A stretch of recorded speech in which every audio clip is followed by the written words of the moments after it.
नमस्कार दोस्तों। इतना भारी वजन उठाने के बाद भी आसानी से कैसे उड़ता है हवाई जहाज, वजह जानकर आप भी कहेंगे यह तो गजब है।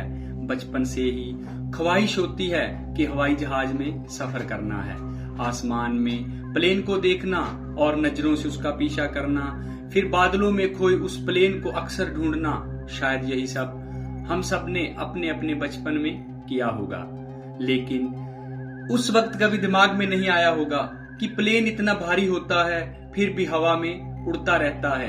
एक पतंग को हवा में उड़ने के लिए काफी मशक्कत करनी पड़ती है, लेकिन प्लेन सैकड़ों लोगों को लेकर बिना किसी सपोर्ट के उड़ जाता है। चलिए आज जानते हैं कि इतना भारी हवाई जहाज कैसे उड़ता है।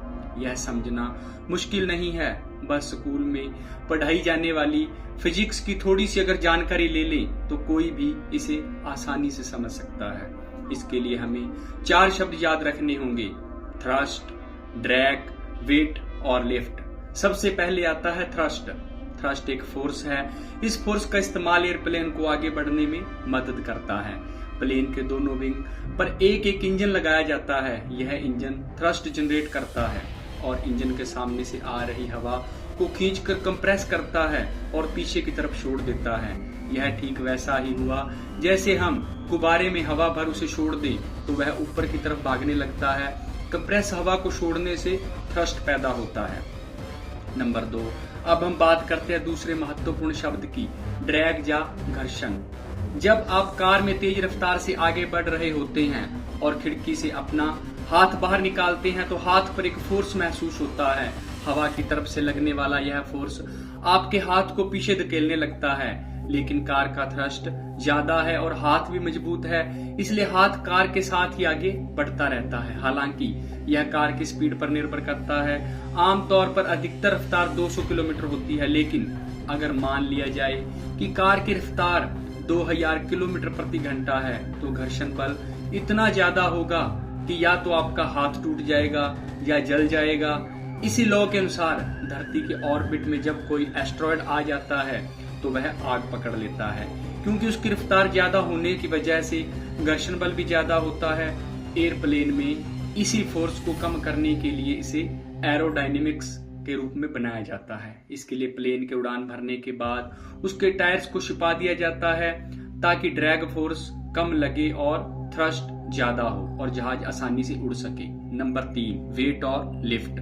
ये दोनों फोर्स कहां से आते हैं? धरती पर मौजूद हर चीज का अपना एक भार होता है जो गुरुत्वाकर्षण बल की वजह से लगता है।